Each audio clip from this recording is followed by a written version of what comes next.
बढ़ते खबरों में आगे। उत्तर प्रदेश में असेंबली इंतखाब को लेकर सियासी गर्मी तेज है। हर लीडर और पार्टी मुसलसल वोटर्स को लुभाने में जुटे हैं। इसी दौरान AIMIM के कौमी सदर असदुद्दीन ओवैसी ने बाराबंकी में एक अवामी जलसे को खिताब करते हुए कहा कि अगर बीजेपी हुकूमत NPR और NRC का कानून बनाएगी तो हम यहीं पर शाहीन बाग बनाएंगे। ओवैसी ने ज़राई कवानीन वापसी की तरह CAA को भी वापस लेने की मांग की। किसानों के लिए ये 3 कानूनों को, कृषि कानूनों को वापस लिया। हम आपसे इस बात का डिमांड करते हैं कि CAA कानून को भी वापस लिया जाए। क्या मंजूर है?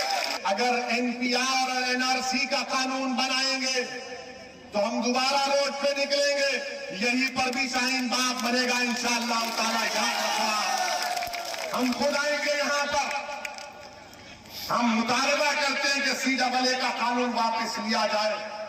किसानों के लिए ये 3 कानूनों को, कृषि कानूनों को वापस लिया। हम आपसे इस बात का डिमांड करते हैं कि CAA कानून को भी वापस लिया जाए। क्या मंजूर है?